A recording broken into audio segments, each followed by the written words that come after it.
This is a historic moment in the history of Scottish golf.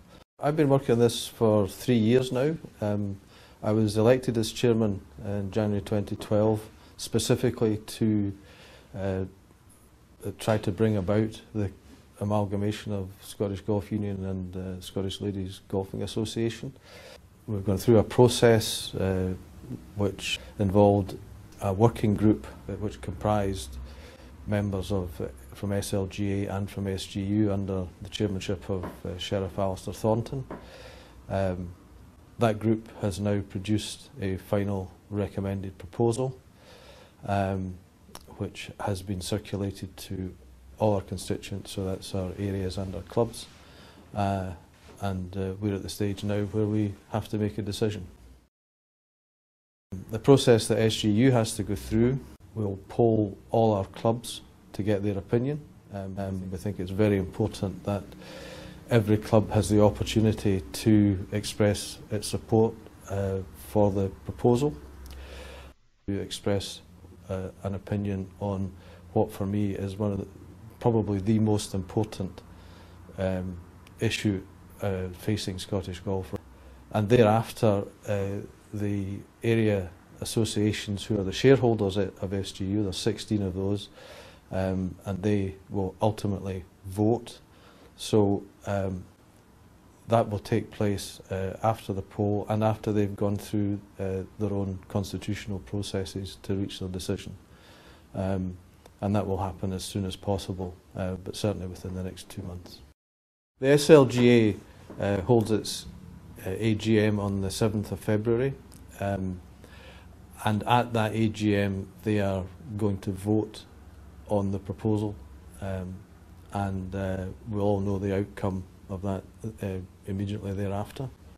The amalgamation of the SGU and SLGA into a single governing body is absolutely vital. It's the single biggest issue that we have to address. We have an opportunity to create a single governing body. It's a partnership to take the whole of Scottish golf forward together. The clubs are the lifeblood of Scottish golf. We want to continue and develop the support that we've given to clubs over the past few years. We know that that support works. We want to help them so that they can help themselves to attract more members into our great game. That's the ultimate prize of amalgamation. The downsides of not amalgamating are frankly terrible. It will basically impact every aspect of what we can do as a governing body. We will definitely lose resource. For example, sponsorship. We will lose government and Sport Scotland support over time.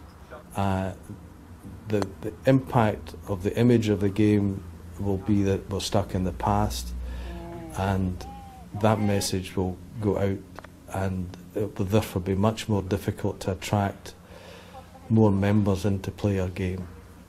I would like us to stop talking about gender in golf. I'd like to talk about golfers and golf club members and get away from whether they're men or women. What we want is a strong, viable and vibrant sport throughout the country. It is a vital proposal for the future, and I believe fervently that it's so important that every generation who is the custodian of a sport, as we are in SGU and SLGA, passes on the game in a better condition than they found it. This is our unique opportunity to make a decision that will enable that to happen.